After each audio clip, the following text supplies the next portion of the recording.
Hello animal lovers, आप सबका दोबारा से स्वागत है हमारे इस एनी एक्सप्लेनिंग चैनल में। तो आज हम एक्सप्लेन करने वाले हैं डैंडी डैन के सीजन 2 के एपिसोड 10 को। तो चलिए शुरू करते हैं। पिछले एपिसोड में हमने देखा था कि ओकारू ने ईविल आई से फाइट करके उसे अपने साथ मिला लिया था और इधर मोमो को भी ओकारू के गोल्डन बॉल के बारे में पता चलता है। तो क्या ओकारू अपने गोल्डन बॉल को वापस ले पाएगा? चलिए देखते हैं कि आगे क्या होता है। अब हमें यहाँ पर किंडा को दिखाया जाता है जो बहुत ही स्टाइल से तैयार होकर गाने गाते हुए डांस करते हुए स्कूल जा रहा होता है, लेकिन जैसे वो स्कूल पहुंचता है वहाँ पर वो शांत हो जाता है। इधर हम ओकारू को देखते हैं जो मोमो के साथ दोस्ती करने के बाद पहली बार उससे मिलने वाला था और इधर मोमो भी उसका गेट पर इंतजार कर रही होती है। तो ओकारू सोचने लगता है कि क्या मोमो सच में मेरा वेट कर रही है। हमने साथ में काफी कुछ सहा है, लेकिन मुझे नहीं लगता है कि मोमो मेरा वेट कर रही है, इसलिए मुझे लगता है कि मुझे यहाँ से निकल लेना चाहिए। अब वो शांति से मोमो के बगल से जाने लगता है, लेकिन तभी मोमो उसके पास आ जाते हैं और उससे बातें करने लगते हैं, जो देखकर किंटा हैरान हो जाता है क्योंकि उसे लग रहा होता है कि ओकारू जैसा बंदा से मोमो कभी नहीं बात कर सकती है। अब ओकारू क्लास में चले जाता है जहाँ पर किंटा अपनी साइफाई वाली मैगजीन्स को पढ़ते हुए ओकारू पर नजर रख रहा होता है और ओकारू भी अपने एलियन वाली बुक्स पढ़ने लगता है। तब लंच में ओकारू मोमो को ढूंढने के लिए चला जाता है और मोमो भी ओकारू को ही ढूंढ रही थी, जिसकी वजह से वो लोग एक दूसरे को अलग अलग जगह पर ढूंढने लगते हैं, जिस वजह से वो लोग एक दूसरे से नहीं मिल पा रहे होते और किंटा भी ओकारू का पीछे कर रहा होता है, जिससे वो दोनों ही एक दूसरे को नहीं ढूंढ पा रहे होते हैं, जिससे वो अलग अलग बेंच पर जाके बैठ जाते हैं और ओकारू सोचने लगता है कि मोमो पक्का मुझे अवॉइड कर रही है, क्योंकि लगता है कि मोमो को ये एहसास हो गया कि मैं बहुत ज्यादा बोरिंग इंसान हूँ।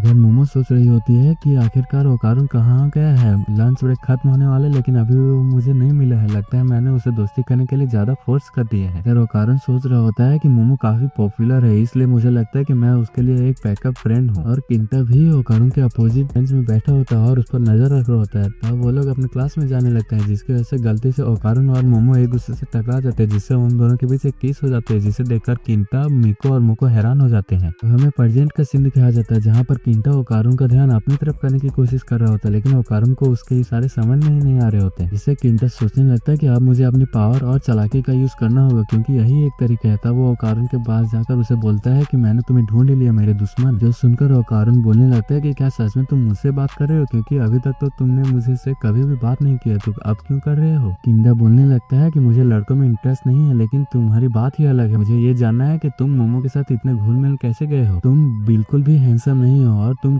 एक चोमू टाइप के लड़के हो, और अब तो तुम्हारी दोस्ती आयरा के पास भी हो गई है, तो आखिरकार जल्दी बताओ कि तुम लड़कियों के बीच इतने पॉपुलर कैसे हो सकते हो। तो ओकारू बोलने लगता है कि ऐसा नहीं है, मैं लड़कियों के बीच पॉपुलर नहीं हूँ। लेकिन तभी वहाँ पर मोमो आ जाती है और चिल्लाते हुए ओकारू को बोलने लगती है कि मुझे तुम्हारा सिर्फ गोल्डन बॉल मिल चुका है। जो सुनकर किंटा हैरान हो जाता है और मोमो बोलने लगती है कि क्या ये तुम्हारा दोस्त है। तो किंटा बोलने लगता है कि सभी की सोच दोस्त को लेकर अलग अलग होती है, इसलिए तुम हमें दोस्त कह सकती हो। तो मोमो बोलने लगती है कि मुझे ऐसा ही लगता है, क्योंकि तुमको देखकर ऐसा ही लगता है कि तुम दोनों के बीच बहुत ही अच्छी बनती है, लेकिन इसे छोड़ो ओकारू, मुझे तुम्हारी नेक्स्ट गोल्डन बॉल मिल चुकी है। लेकिन ओकारू बोलने लगता है कि मोमो हमें यहाँ से बाहर जाकर बात करनी चाहिए। किंटा सोचने लगता है कि ये है ओकारू को पॉपुलर होने का कारण, क्योंकि वो हमें लड़कियों के साथ स्पाइसी टॉक्स करना चाहिए। वहाँ पर एक लड़की आ जाती है जो मोमो को यहाँ से बाहर जाने के लिए बोल रही होती है, क्योंकि उसके आवाज की वजह से उनके स्टडी में प्रॉब्लम हो रही होती है। तब मोमो ओकारू को लेकर वहाँ से जाने लगती है। तब वो लड़की ओकारू को यहाँ से जाने के लिए मना करने लगती है, क्योंकि उसे लग रहा होता है कि मोमो ओकारू को बुली कर रही है और क्लास रिप्रेजेंटेटिव के तौर पर उसे ओकारू को बुली होने से बचाना ही पड़ेगा। जिस वजह से मोमो और उस लड़की के बीच लड़ाई हो जाती है और किंटा ये देखकर हैरान हो जाता है कि ओकारू के लिए दो लड़कियां आपस में लड़ रही है। अब उस लड़ाई को रोकने के लिए किंटा बीच में आ जाता है और लड़कियों से बात करने के लिए स्पाइसी टॉक करने लगता है, जिसकी वजह से वो दोनों ही किंटा को वार्निंग देते हैं कि ऐसा अगर उसने दोबारा किया तो वो उसे मार देंगे। अब मोमो और ओकारू गोल्डन बॉल को लेने के लिए जाने लगते हैं, जहाँ पर मोमो ओकारू से बोल रही होती है कि उस लड़की की प्रॉब्लम क्या है, आखिरकार वो तुम्हारे लिए इतना चिंता क्यों कर रही थी। तो ओकारू बोलने लगता है कि मुझे भी नहीं पता, क्योंकि आज से पहले किसी ने भी मुझसे बात करने की कोशिश भी नहीं की थी,